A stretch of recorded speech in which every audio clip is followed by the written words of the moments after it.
Remember that under our Constitution, all men are born equal, and that you are a jury of the defendant's equals. Many points were brought up by the district attorney to which the counsel for the defense rightfully objected. Questions of that description may create bias against the defendant. Such bias, which unfortunately cannot be forgotten, must be carefully guarded against in your verdict. The evidence brought out by the prosecution is of a circumstantial nature. You must therefore decide, was the defendant, Cassidy, beyond a reasonable doubt at the scene of the crime when the deceased met his death?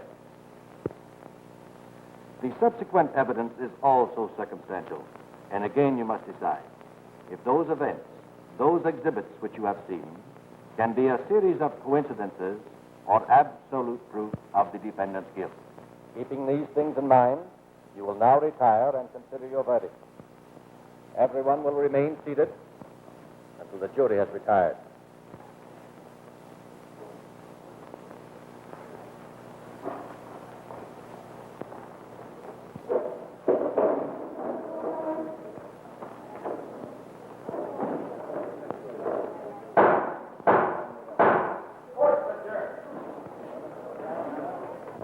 Let me see. Boy, you caught his character to a T, Adrian. Well, he's the peach of a study. And speaking of tea and peaches, how's about some lunch? Dogs. Well, is the pride of the Star, to say nothing of the art department, ready to eat? Let's leave Baldwin out today. I'm tired buying his lunch. Why don't you learn how to toss? A guy would need double-headed coins and loaded dice to play you, and then he'd lose. Listen to the piker moan. Where do you suppose Jim got his name, Lucky Baldwin? The Greeks had another name for it, and so have I. Hey, you better give Cassidy some of your luck, Jim. He's going to need it. A famous judge once said, Providence alone knows what a jury's going to do, and I sometimes doubt that. Yeah, but Cassidy's head's in the noose, or I miss my bet. And yet the state has actually proved nothing. I tell you, it's wrong to hang a man when the evidence is purely circumstantial. For the love of Peter, you started again? Come on, Adrian. It may be absolutely convincing, damningly conclusive, but it's still circumstantial.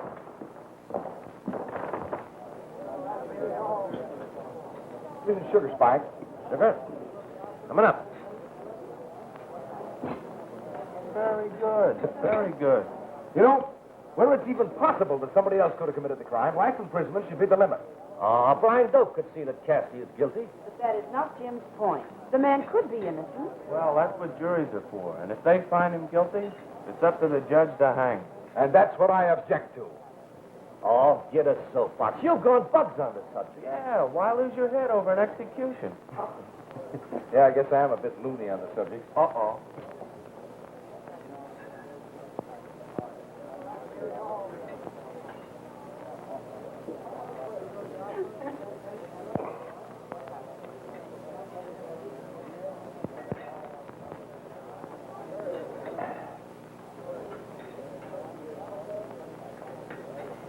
Well, it looks like a deadlock.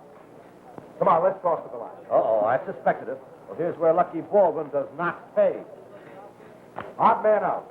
Head. Head. Head. Tail. Tail. Head. Tail. Looks like you and me, Adrian. Lend me your lucky coin, Jim. No, you don't. You call. No, heads. Yes, it is. Looks like I'm elected. Oh, no, you don't. No, you don't. We heard Spike the first time. What do you mean the first time? I can change my mind, can't I? Providing you have one. Baloney. Come on, I'll shoot you some food. Okay. Oh, give me that thing. Come on. Oh, no. Don't you know the woman always pays? Well, we'll make this the exception that proves the rule. Oh, but I'm not an exceptional woman. Well, I think you are. Ouch. I left myself wide open for that one.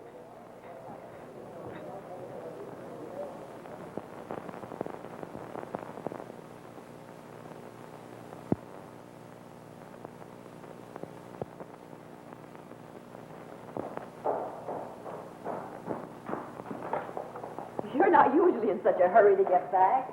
Wait till I tell you. I got some serious talk for you, young lady. And after all, where is a better place for calling than a courtroom? I feel strangely interested. Proceed. Will you be serious for a minute? You know, you seem to be the only one in the world who doesn't know I'm in love with you. Well, how could I know? You've never mentioned it. I thought women were supposed to have intuition. Well, there were times when I may have suspected it. Ah, you did not. But then I said, no, not Jim Baldwin, not that dyed-in-the-wool bachelor. Say, are you trying to kid me out of proposing to you? No, I'm trying to kid you into it. Do you mean that? Remember where you are. Well, sure. But didn't I say that a courtroom was the place for courting? Well, what's the matter? Didn't you like it?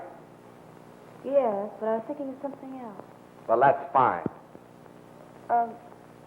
You're very fond of Fred Stevens, aren't you? Certainly. Why? Well, he proposed to me last night, and I refused him. Fred? Yes, do you think it'll make any difference? Well, I knew the guy liked you, but I had no idea it was serious. So you turned down a guy with national fame for me? You're worth a dozen columnists. Oh, no. Fred's a sweetheart if there ever was one. We'll have to tell him when we go back to the office. Here comes the jury. They must have reached a verdict.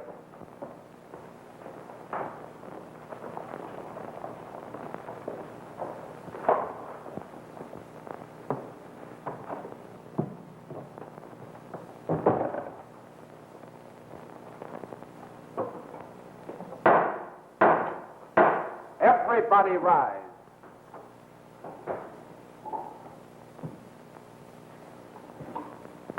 Be seated.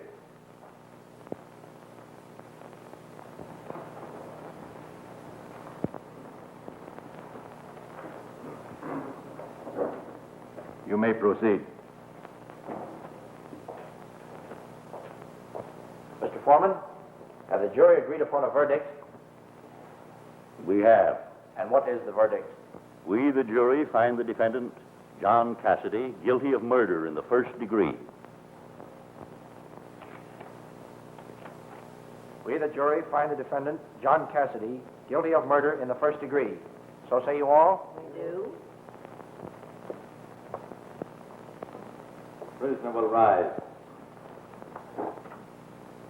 John Cassidy, have you anything to say before I pronounce sentence upon you? I am innocent. The court will now proceed to impose sentence. It is therefore the sentence of this court that the prisoner, John Cassidy, shall be put to death during the week beginning June the 12th, 1935, in the manner and place indicated by law. You are remanded to the custody of the sheriff. Everybody rise. Court dismissed.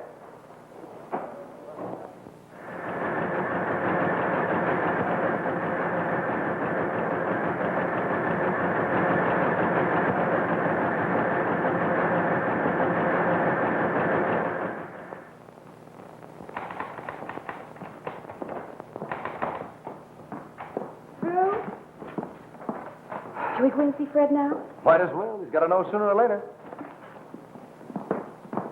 Take our troubles to Mexico. Such is not the case. It's Reno. Oh, hello there.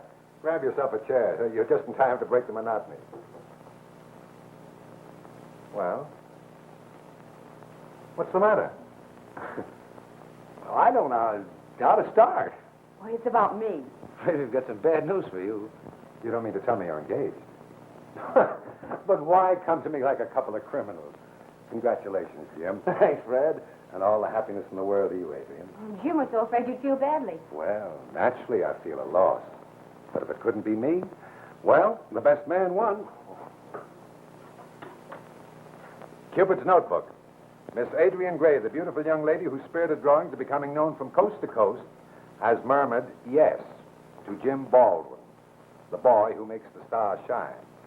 Oh, lucky Jim. Hey, cut out that Lucky Jim stuff. Well, you are, aren't you? Sure, but in the song, Jim went to an early grave and his pal married the widow. Oh, so that's why you sang Lucky Jim. Wretch. Oh, pardon the crash. The boss wants you in his office. George or Mr. Winters? Mr. Winters, George is in with him. Sydney. The city editor's name is Malone to you, not George. Oh, that's just the freedom of the press. Fred, tell her what a lovable character I am. Oh. Oh, Adrian, I'm very happy for your sake. Thank you, Fred.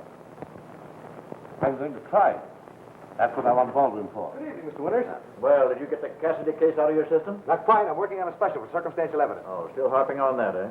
Jim, I was just telling George about a new plan of mine.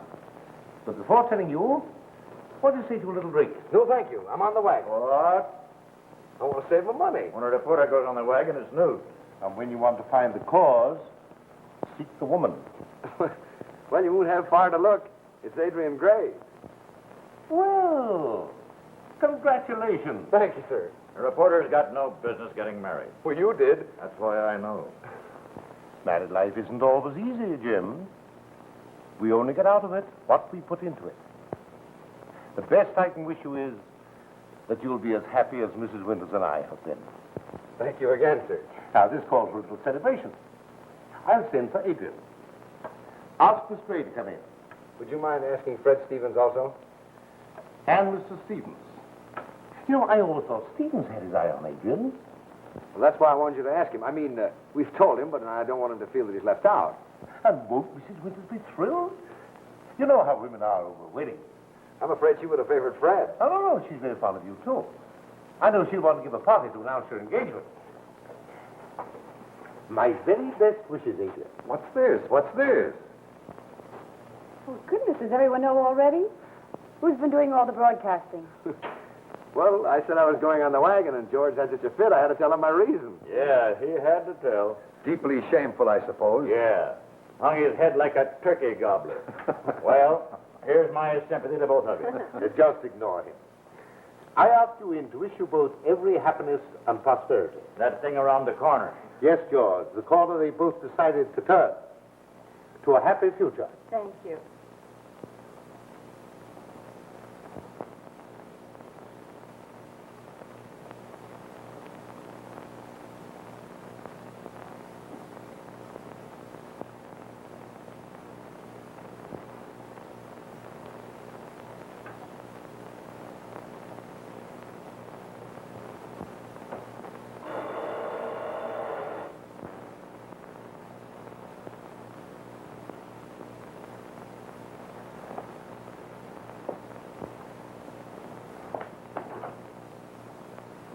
Hello, Chief.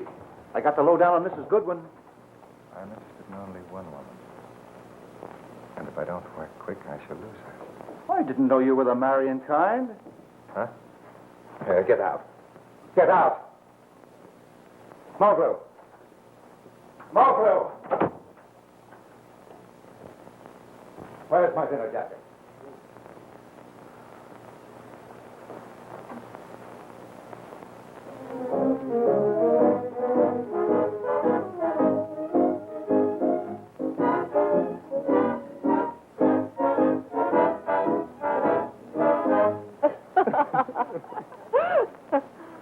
Adrian, you look so charming. I'm not surprised Mr. Bowen can't take his eyes off you. Oh, you're wrong, Mrs. Winters.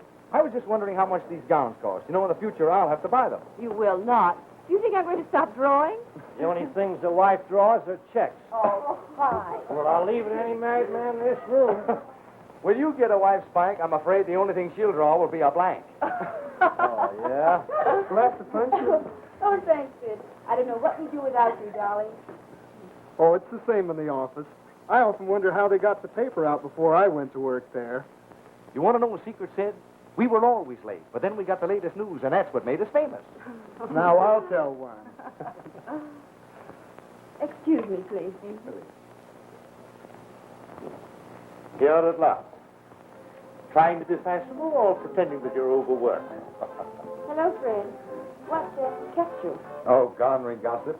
Oh, about the perennial frailty of woman. Did you say frailty? I think the modern woman shows a lot of backbone. We pay him money for things like that. Fred, come to my sitting room a few minutes.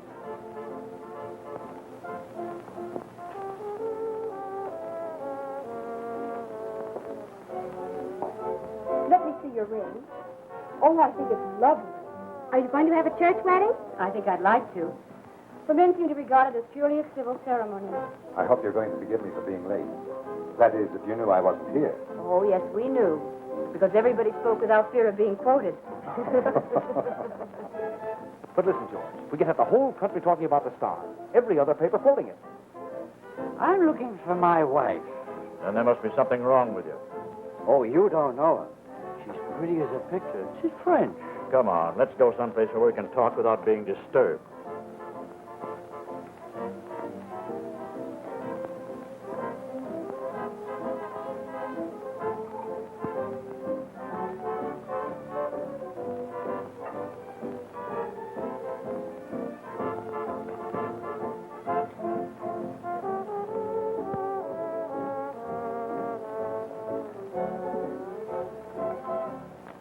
There was no necessity to hang over Adrian Gray all evening, you know. My dear Bernice, she is the guest of honor. I have to pay my respects. Respect. Ralph said he thought you were in love with her. Husbands are easily deluded. Under the circumstances, that's just cheap vulgarity. Oh, I see. Bad morals are forgivable, but not bad manners.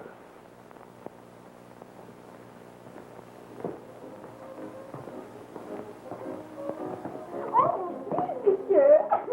You must behave yourself. Should we tell that guy where his wife is? Well, ignorance is bliss, and a bird in the hand is worth two in the... Oh, well, you know the old saying. Sure. Rolling stone gathers no moss. That's it.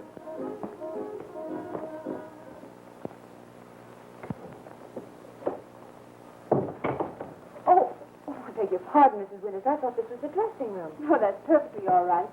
We were just discussing that etching I bought today. Fred considers himself an authority, but I'd like your opinion. It's a relay, isn't it? Yes, it is worse. He is usually more decorative than good. No, you are critic. Well, I like it. Now run along, Fred. Adrian wants to powder her nose. But don't put that in your column. Powder doesn't interest people. They want dynamite. Come along, darling. Go easy with the propaganda first. Hit him with cases in history where justice is miscarried. That'd be good stuff for any paper. Hey, can't you fellas stop talking shop for one evening? Nobody can stop Jim when he gets on his favorite subject. Mr. Winters, we have to put an end to the death sentence on circumstantial evidence. Well, there's very seldom of the murders actually seen. Certainly. But there can be other proofs. Circumstantial evidence is no proof. The name itself admits that. And death is too final. It's supposed to be. But when a mistake has been made and the innocent man is in jail, the state can do something to rectify the injustice. But what can you do when the guy is dead? Well, he has an argument. Take a recent case where a man was in the penitentiary for 12 years before the real murderer was found. Did the state apologize? It made generous amends. It could because the man was alive. Then again, take one of the most famous cases in history, the case of the Lion's Mail. Yeah, I can just remember Sir Henry Irving playing it. There never was a tighter chain forged around any man. The real murderer and the accused might have been twins. They dressed alike, even to the exact buttons on their coat. Endless incriminating circumstances dovetailed into apparent proof that sent the doomed man to the guillotine. Another innocent victim of circumstantial evidence. Jim, let me think about it. It would be a great boost to the circulation of the Star. We certainly start people talking. Yeah, and thinking. Fred, come here. I've got an idea. And is it a honey? It'll make it twice as famous. How? Your name will be on everybody's lips, and the circulation of the Star will double. Suppose you come on down to earth. Now, what do you want me to do? Disappear. We'll stage what looks like a murder. Why? Then I'll be tried and sentenced to hang. I don't see what you're getting at. I want to build up a case of circumstantial evidence against myself for your supposed murder. Huh? Then you'll show up, and that'll prove my point, and then capital punishment on circumstantial evidence. It would never work. Somebody would be sure to give us away. No one will know. We won't tell a soul. What is your plan? Well, first we'll pretend to quarrel, and everybody will think it's over Adrian. I could have thought of a better scheme myself. Let's start it now. The setup is perfect. We can work on the other details later.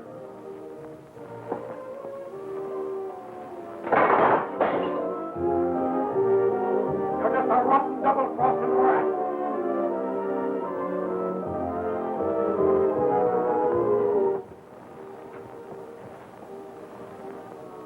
Adrian knows you're nothing but a muckraker. I'll get you for this if I have to swing for it. Jim! Jim! What in the world has come over you? Well, you must apologize. That was an awful thing to say. Apologize for what? I had no idea you could be like this. So you're taking his part. Well, I wouldn't apologize for you or anybody else. Jim, I'll give you one more chance. Will you apologize to Fred? No.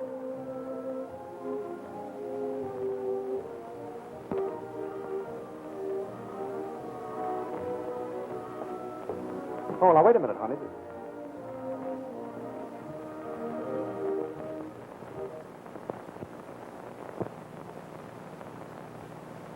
It's too bad Adrian had to take this attitude.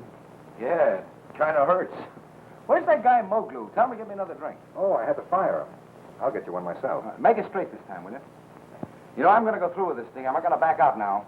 Well, then, let's get it over with. I think we played for effect long enough. Yeah. Everybody's talking about the bad blood between us. If it weren't for Adrian, it would be funny.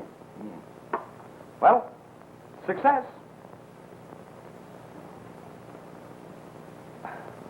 Well, I'll run down to the office when you come in with the glad tidings.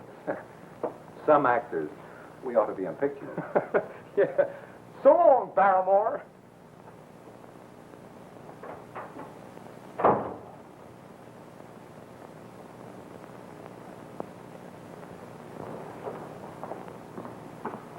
Hiya, boy.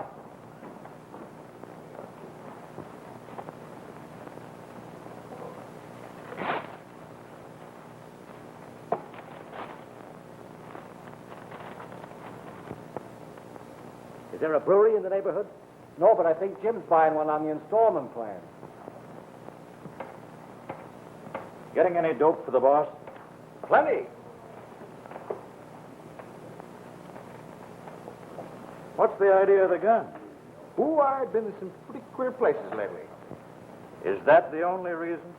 Sure. What other reason would there be? You don't think I'd bump myself off over a gal, do you? No, but we all heard you threaten to get Stevens.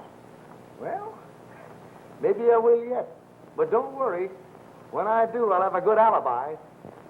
Ah, slaves, behold the newest member of the landed gentry of America. That's nothing. My father's a member of the Woodmen of the World. Now I know where he got the material for your head. Now, what about this landed gentry stuff? Wait till you see my country estate. Ah, Adrian, Squire Stevens at your service. Squire? Oh, yes. I just rented a lovely place in the country. Adrian, could you give us a cartoon of Stevens as a country gentleman? That would be a laugh. Omit the country and it'll be a bigger laugh. You said a mouthful. Of course, it's not spectacular, but it has a lot of character. But it'll soon lose that. I suppose you'll fill it with skeletons and mummies. Oh, yes. I thought of inviting you all. Oh, enough of this. Make it Saturday and the gang will all be there. I'll get back to work, all of you. Adrian? Yes, Fred, I'd be glad to. Jim? You couldn't pay me to.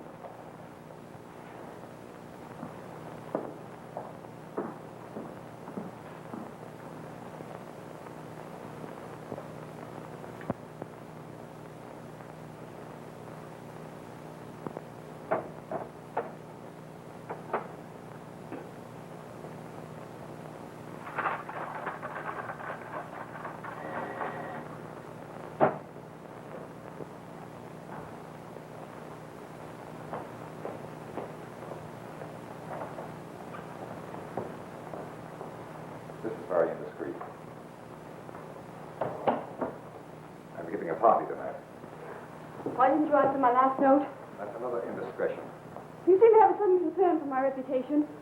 My dear Bernice, why is it a woman can't reach the end of a liaison gracefully? Because when a woman begins a love affair, she feels somehow there'll be no end. Well, now you know there is. Oh. And after all that I've... Oh? Well, that's easily rectified. First, here's the watch. Here, quick, this way.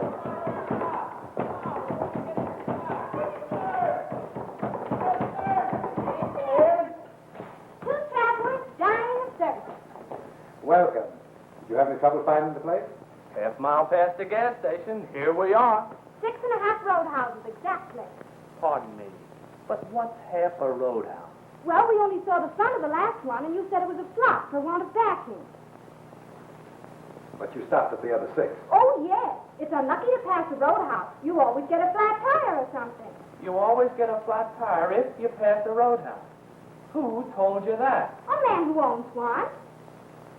Well, I'm going to have a drink. I don't know what you guys are going to do.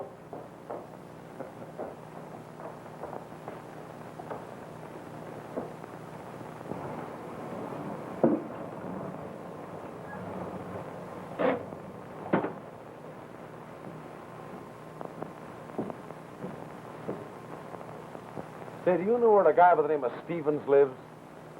Yes, half a mile down the road. Say, you're the second car that's been in here tonight asking for him. Yeah. Was it a woman? I'll say. Class to her. Driving a special job that must have cost 10 grand. Yeah, he knows them all. One of these days he's going to get his. Can't be much farther. There's the gas station now. Yep. Only half a mile more. Look.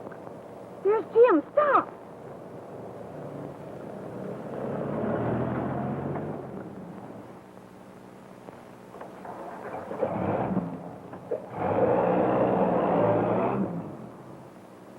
It looked like his car.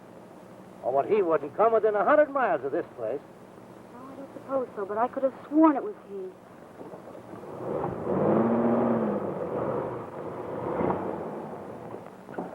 Oh, here you are. I thought you were lost. How did you ever find such a beautiful place, Fred? He probably looked through a keyhole, and there it was. Spike, remember, you're supposed to be on your good behavior. Ladies, right. Gentlemen, left. Oh, it's all right. You can go in there, too.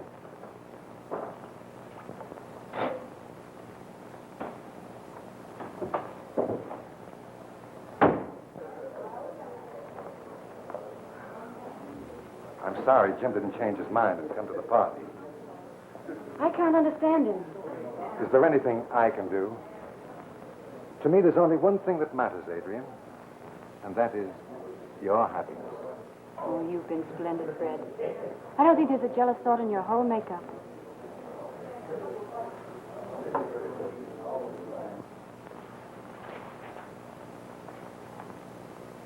Oh, come on. Let's play chopstick, huh?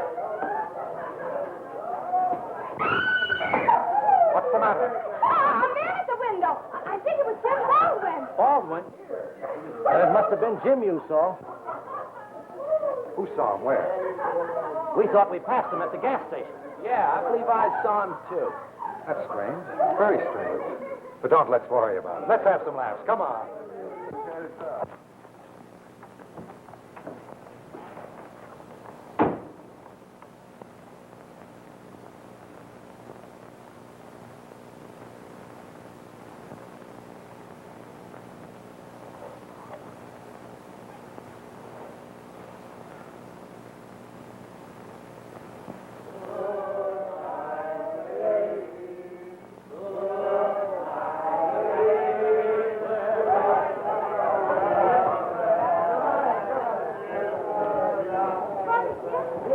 Told me to tell you good night. Good night, Fred. You better get to bed as soon as you can. Oh, I'm all right. Feeling great. Oh, sure. I know you're all right.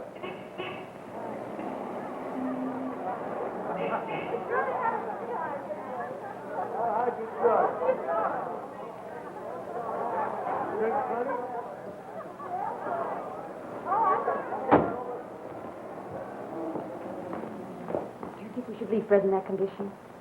Sure, he's all right. Come on, let's get going. We've had a grand time, Fred. You know, my only regret, Are you sure you're all right, Fred? Wouldn't you like Spike to put you to bed? I feel insulted. Out upon. Remember, you're driving the most charming girl in the world. I guess you're not so drunk at that. Good night, Fred. Good night, Fred.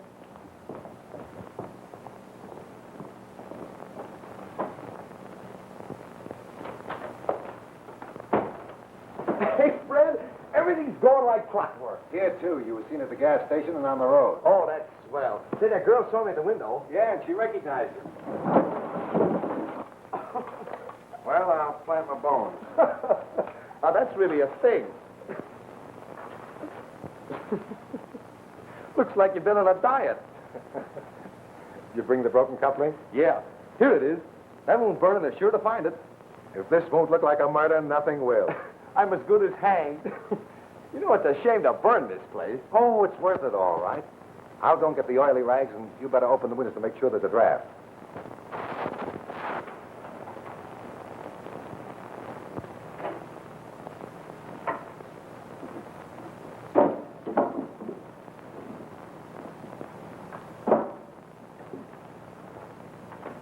You better beat it, Jim, so there'll be no chance of our being... And if by chance you want to get in touch with me, for heaven's sake, don't forget my name. John Blythe, Palace Hotel, San Francisco. Don't worry, I won't. So long. So long, Jim. I'll see you in jail.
Good morning. We're in a field trip. We've been trying to get you for the past 12 hours. Yeah? Well, who wants to know? We do. Well, hello, boys. What does the Detective Bureau want this morning? Coffee? This is serious, Jim. Did you read about Stephen? Yeah. His house burned down. He just moved in, too. Yeah, we found his remains in the ruins. Is that so? You don't seem to care much. Why should I? He was no friend of mine. So we understand. Stevens was murdered, Jim. Well, that wouldn't surprise me either. You were seen around there last night. You're trying to pin this on me, you're crazy. Sit down. Take the load off your mind.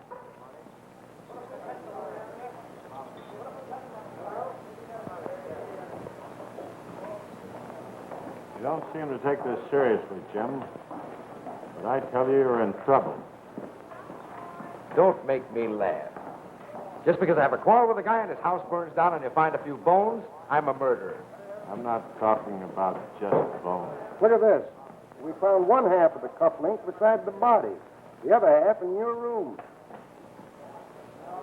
What of it? I admit I was there last night. I went down to patch up with him. He'd been drinking. We got a little nasty. We had a scuffle and I lost my cufflink. But when I left him, he was just as much alive as you are. In fact, I'll even make it stronger, as I am. Can the sarcasm. You were seen sneaking around the house, and when the party was over, you shot him in the back and set fire to the place. Come on, admit it. You threatened to get him, and you did. We got the gun. What gun? Don't try to kid me. The only gun I ever owned in my life was right in there. They traced that gun yet? You save yourself a lot of trouble, Jim, if you'll confess. You mean I'll save you a lot of trouble trying to prove a case? I think it'll be pretty easy. Hello.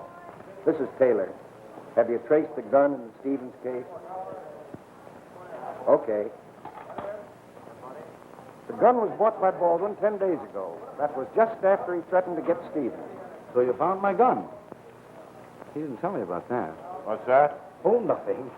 And I suppose you found the bullet lodged in his brain? No, it went right through him. We haven't found it. Well, that gives me some hope. Yeah, but not much. Jim, I think you better come along with us. I hope you boys will sweep out a nice room and bath for me. You got me beat. I didn't think you were a tough mug like this. Say, an innocent man has no right to fear the law, right? That's right. Right. Well, then let's go.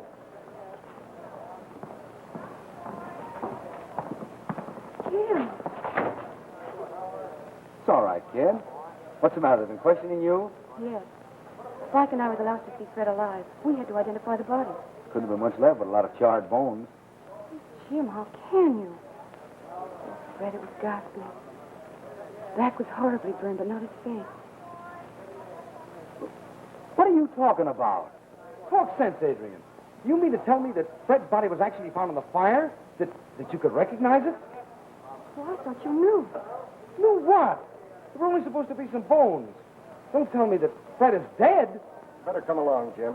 Oh, get away. You're crazy. Don't you realize somebody killed my pal? Cut it out, kid. Come along with us. Oh, you're nothing but a bunch of numbskulls. Never had any brains, you never will have.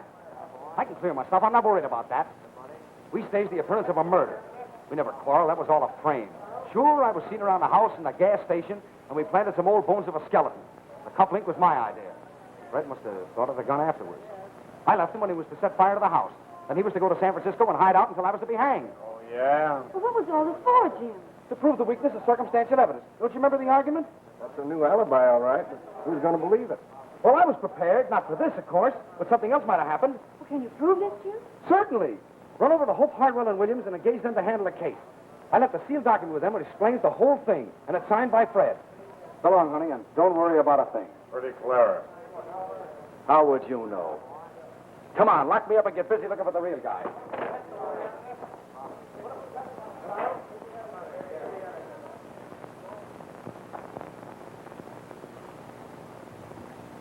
Ladies and gentlemen of the jury, this is the cleverest, the most diabolically conceived crime in the annals of criminal history. You have heard the extraordinary defense of the accused, the devilish cunning with which he obtained his victim's signature to that now famous document. That is, if it is not a forgery. Now, even if you believe the testimony of the handwriting experts, handsomely paid by the defense, that the signature is genuine, can Fred Stevens bring his foully murdered and burned body back to life to tell you that he knew what he was signing? Or, knowing it, have we any reason to believe that he did not walk blindly into a trap contrived with hellish cunning by this friend who threatened to kill him? No, ladies and gentlemen. That famous document upon which this prisoner bases his defense is not worth the paper on which it is written. All in fun. Yes, of course, it was all in fun that he took the girl his victim loved with a pure, unselfish devotion. All in fun. It was all in fun that they quarreled about her. He asks us to believe that so that he can prove that you and you and you are mental incompetents, that the juries of our nation are incapable of distinguishing between guilt and innocence. You are on trial as well as this prisoner. You are on trial for your intelligence. The state rests.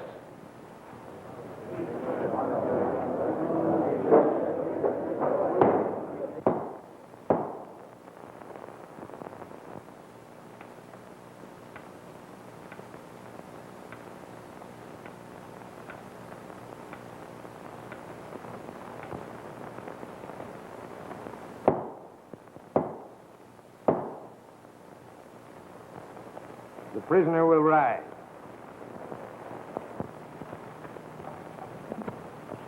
James Richard Baldwin, you have heard a jury of your peers find you guilty of murder in the first degree.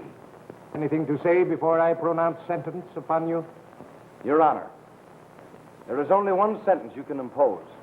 But before you do, I beg the courtesy of the court. In spite of all the circumstantial evidence I built up to prove a point, I am innocent. It was a stunt, an attempt to jolt people into realizing the viciousness of this kind of evidence. And I still hope it's going to work. It seems a strange time to say that I'm happy, but I am. I'm very happy over the faith shown by my friends. And I know that one at least will never let up until the actual murderer is brought to justice. Two things must be changed. First, the elective office of district attorney, where regardless of justice, it becomes the politician's sole object in life to obtain convictions, whether they're right or wrong. Justice has no place in the DA's thoughts, only convictions. And through convictions, publicity and political advancement. And the second is the change in the penal code, making it impossible for an innocent man to be sent to the scaffold. If these things are done as a result of this trial, well, then I won't have been a total flop. That's all, Your Honor. The court will now proceed to impose sentence. The defendant will be put to death during the week beginning October 18th, 1935, in a manner and place prescribed by law. You are remanded to the custody of the sheriff. Court dismissed.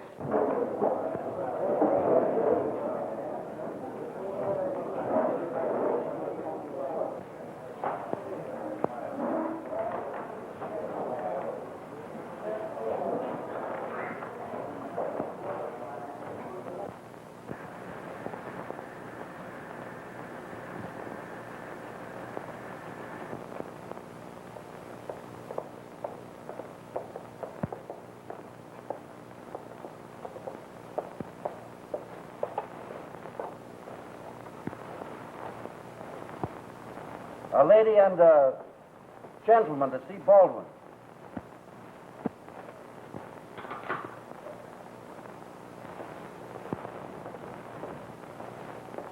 Someone to see you, Baldwin.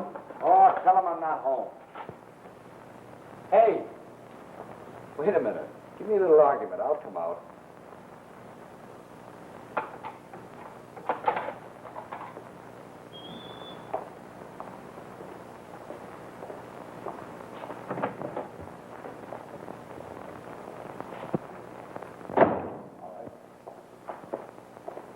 Adrian. Good old Spike. How's the sour stomach? Okay, Jim. Jim, we filed an appeal. And it won't be long now. And Mr. Winters is getting the best detectives in the country. And we're doing some investigating ourselves. I've been doing a little figuring, too. You know, all I do in here is eat and sleep. And, well, I figured if I ate enough, I'd get too fat, they wouldn't be able to get me through the doors. If you get too fat, I won't love you. And I'll go on a diet right away. Make a note of that, guard. From now on, lamb chops and pineapple. Yeah. Don't lose your sex appeal. Or any other kind of appeal. And when is that motion for appeal going to be heard? Next Monday. Say, did you find that muggloo, that slant-eyed servant that Fred used to have? No, but we will. He disappeared very mysteriously. You know, I can't figure it out. Somebody must have bumped Fred off by mistake.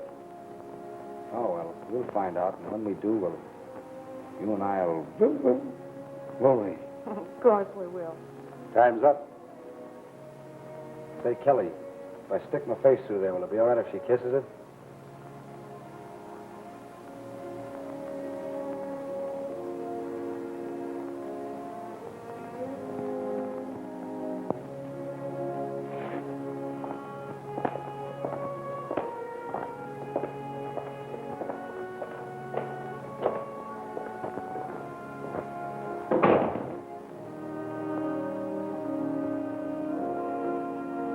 Come on, kid.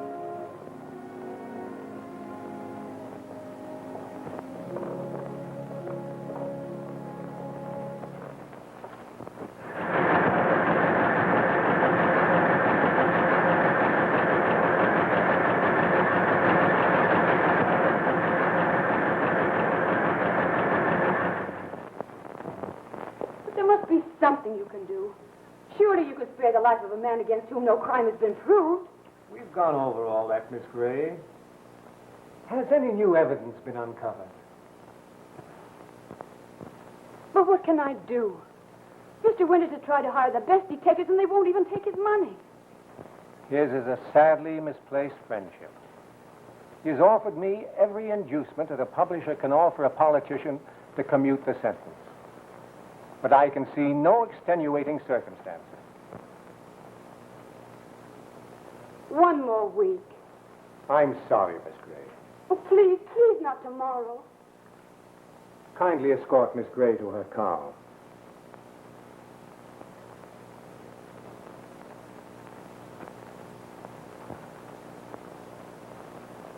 I know, it's terrible. But how can I be flippant when my pal is in the death house? Oh, you write it. Go on, scram.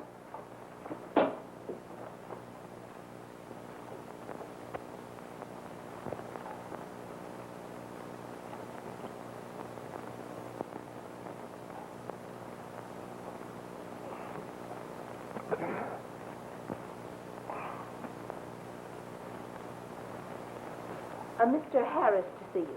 Harris? Harris? That's me. I'd like to have a little talk with you. All right, that'll be all. What's on your mind?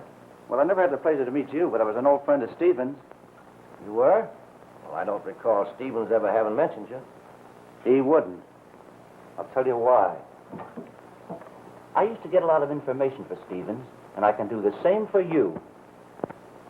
Where do you suppose Stevens got all his jack? I'm afraid I... So that was it. And there was a side to Stevens I didn't know. There were sides of Stevens that nobody knew. Did you ever see that Ammonite servant of his? You know that guy they called Muggy or something like that? Oh, yes, yes. We tried to find him. See, we thought He bumped off Stevens? No. He was too scared. Guess you're right. Now to get back to this racket. Who was Stevens' last victim? Well, the last big one was Mrs. Charlotte Goodwin. I got the dope on her. Jacob Goodwin's wife?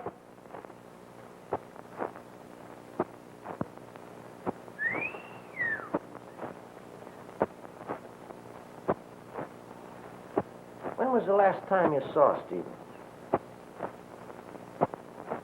All right. Any idea who bumped him off? Maybe.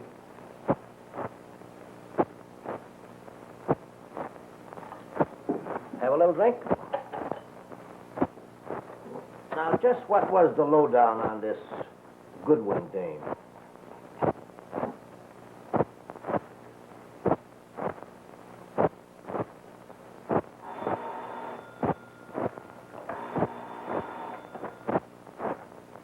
Hello? It's Effie Porter for the stop calling, Mrs. Goodwin. Tell him I'm not in. No, wait a minute. I'll tell you.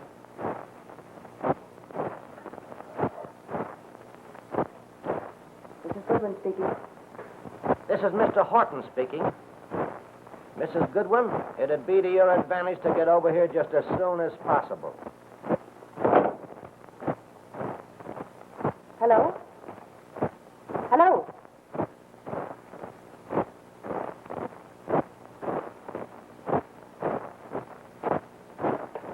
I'm going out. Get me my clothes.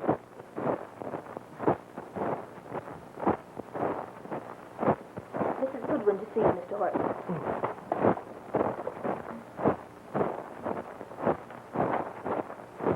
Did you come in? Why did you send for me? No.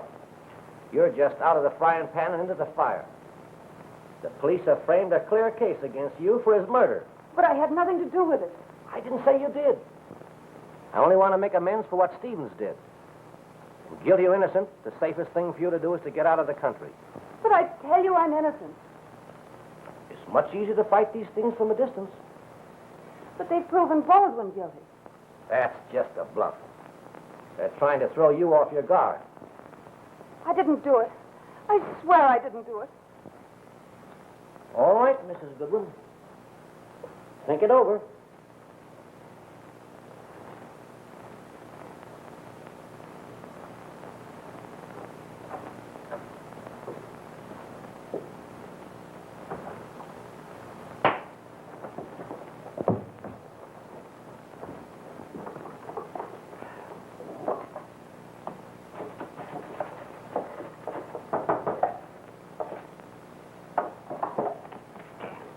Come in. Why didn't you say it was you? I was just about to have a little snifter. From the looks of things, you need one. Governor turned me down again. Well, I'm on the right track. You know, Stevens wasn't the fair-haired boy we all thought he was. What do you mean? I was just talking to a guy that did all the dirty work for Stevens. Some mug named Harris. Oh, I heard about that connection, but I didn't know how far it went. Well, it went plenty far. Stevens' men were out to get Jim. He told Harris. His latest victim was Mrs. Goodwin, and I think she did it. I've got a couple of the boys on her trail, and if she makes a break to get away, they'll grab her. Where in heck is that bottle?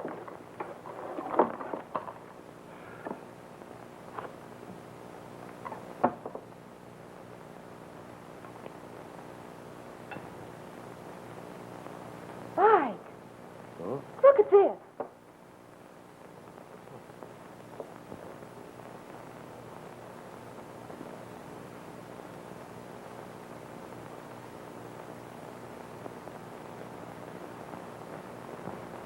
B. Mike, Mrs. Winter's name is Bernice. Oh, Adrian, after all. Oh, I have a reason. At the party that night, I came across them together in her sitting room. Now that I think of it, it did look suspicious. Gee, that would be tough on old man Winters. Oh, well, we can't help that. Jim's life is at stake, and only a few short hours left. Well, what are we going to do? There's a desk in her sitting room which she keeps locked. I'm going to rifle it tonight. There may be evidence. Her own writing, letters from Stevens.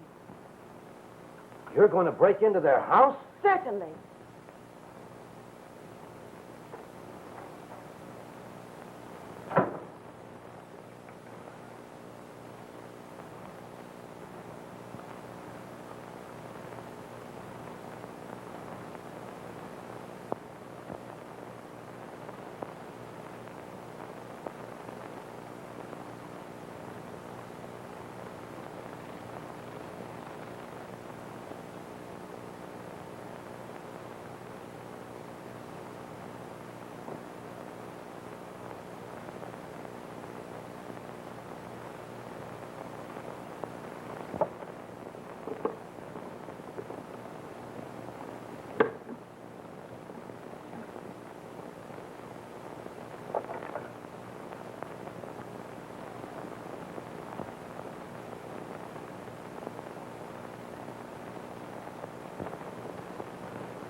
So it's you.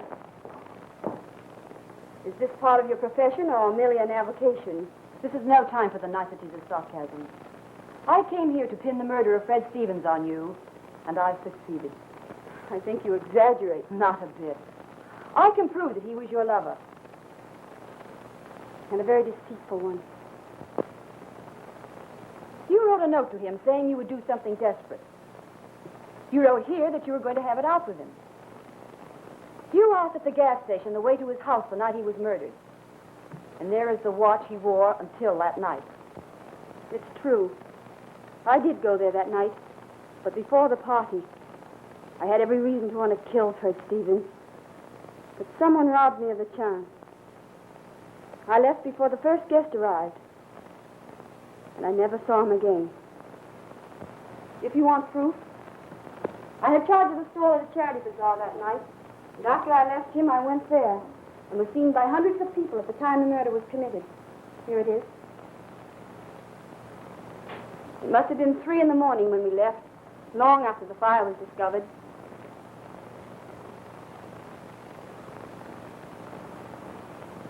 I've been perfectly frank with you, Adrian, because it is best. But I want you to guard my confidence. I know, dear. It's ghastly. Oh, good evening, Mr. Winters. Good evening, Jim. Hello, my dear. I met Mrs. Winters in the elevator, and she asked me to come up. I suppose it was because I looked so miserable. But I can't help it. That was very nice of you, Bernice. The strain is turning on all of us. Let's go into the living room. I think a drink would do us a lot of good.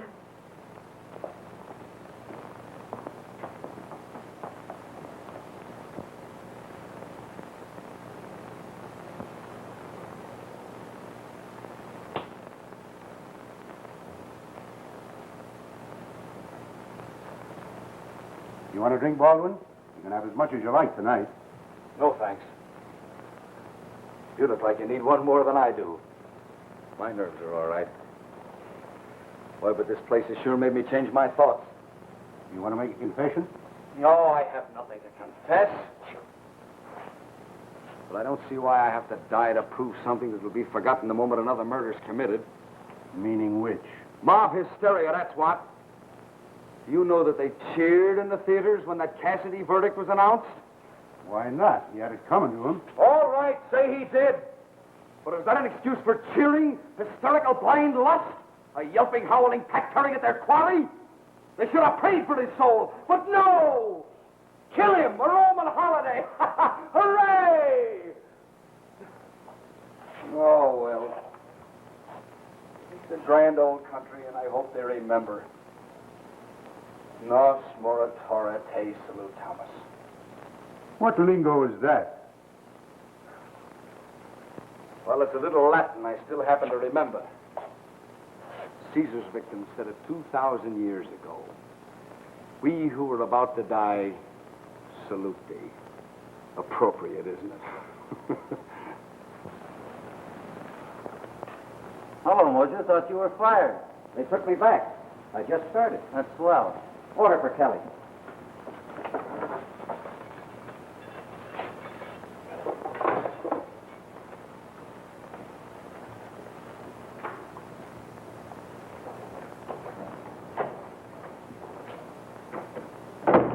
Hello, Kelly. If it ain't Mojo, what do you want? Warden wants to see Baldwin.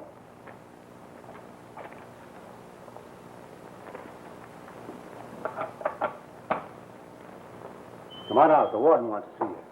Do you think it's a reprieve? It might be, but I don't think so. The warden doesn't send for a guy to tell him that. Thanks. Get going.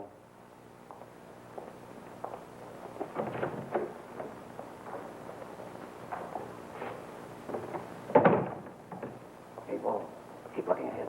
Now do just as I tell you, and we'll be out of here in no time. What do you mean? This is a break. Shut up. We're coming to Hennessy, and he's tough.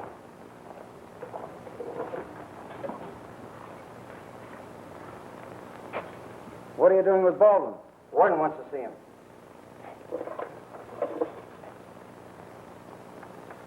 I'll sign the book.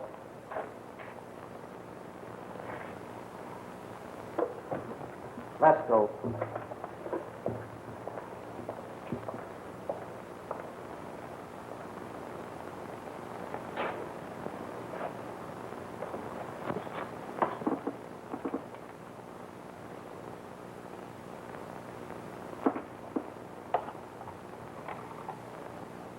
Hello, Warden's office?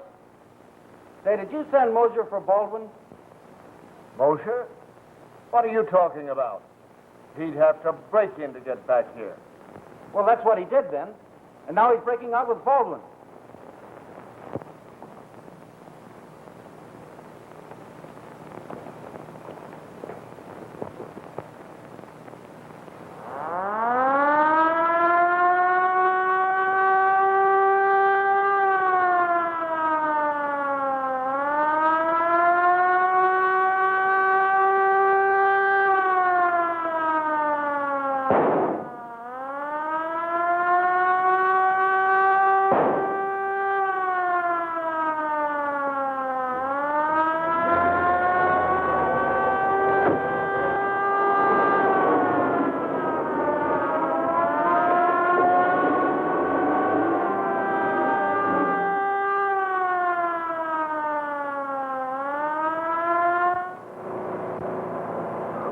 We're okay now.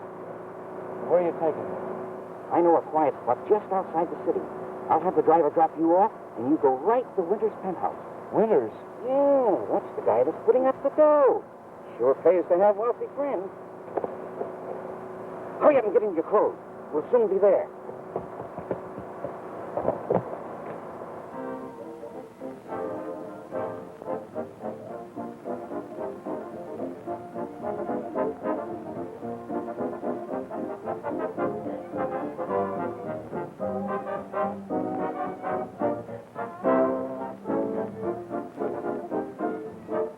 Ralph, dear, that is hardly suitable music.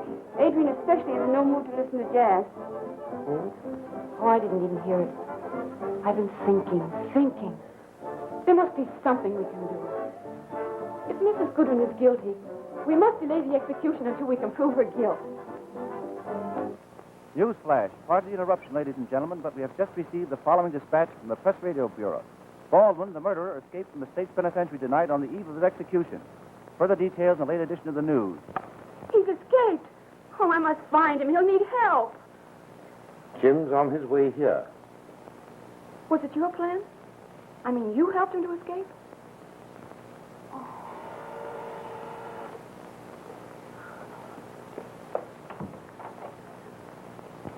It worked.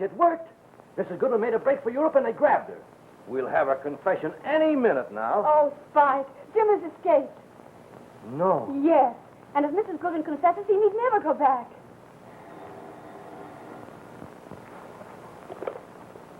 Hello? Yes, he's here. Hi.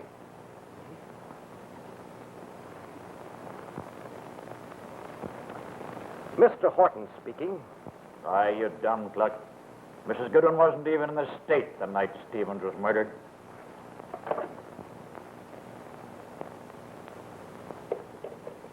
Won't you confess? No.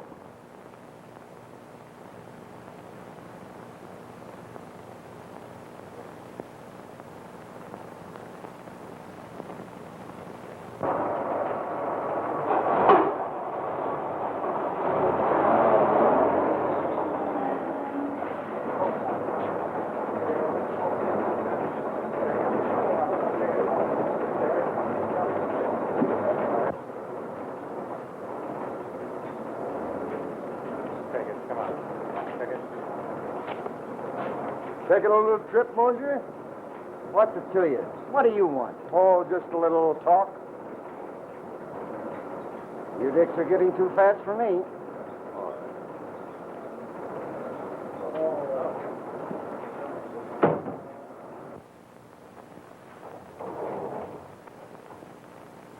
Jim! Jim! Oh! Oh! It's okay, honey. I'm out. That's the main thing. There's not a chance of them following me here, thanks to Mr. Winters. There's no use in me trying to tell you how grateful I am to you, sir. Everything went out as arranged. Perfectly. I think you'll be safest here until the first hue and cry is over. After that, we can arrange to smuggle you out of the country. Oh, but the important thing is to prove his innocence. And if we fail, well, they'll never take me back there. Oh. You're lucky, Baldwin. How's the old dyspepsy? Say, you know that bird Stevens must have been an absolute Jekyll and Hyde. Why, any one of 100 could have had a good reason to bump him off. Yeah, but only one did it. We got to find that one before the cops find me. That's right.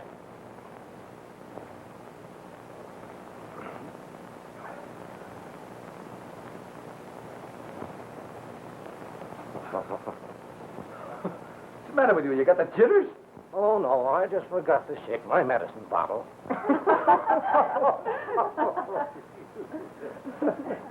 Hello, Jim.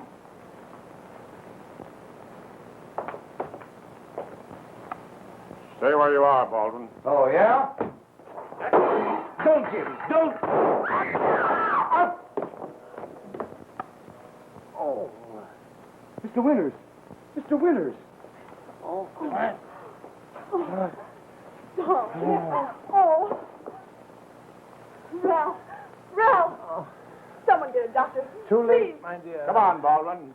Officers. You got the wrong man. I shot Stevens. Ralph, you're delirious. You don't know what you're saying. He didn't do it. Don't believe him. It's a noble thing to give your life for a friend, Mr. Winters. But you're just taking the rap because you're dying. We'll send up a doctor. Come on, Baldwin. Wait. It's no use. There's always a motive for a murder. We've proved Baldwin. I killed Stevens. You know what you're saying. You're branding yourself as a murderer. Why should you kill Stevens? But there is a motive. She's right. I am the motive. I didn't think my husband knew. Bernice. Bernice, Don't. everything's all right now. If Jim will forgive me. Jim, I never thought anyone would be accused. It's all right. I understand. Oh, don't. Don't worry, Mrs. Winters. The doctor will be up in a few minutes. Okay, Chief. Take it easy. Well, Jim, you proved everything you said about circumstantial evidence. Yes. But the cost was too great.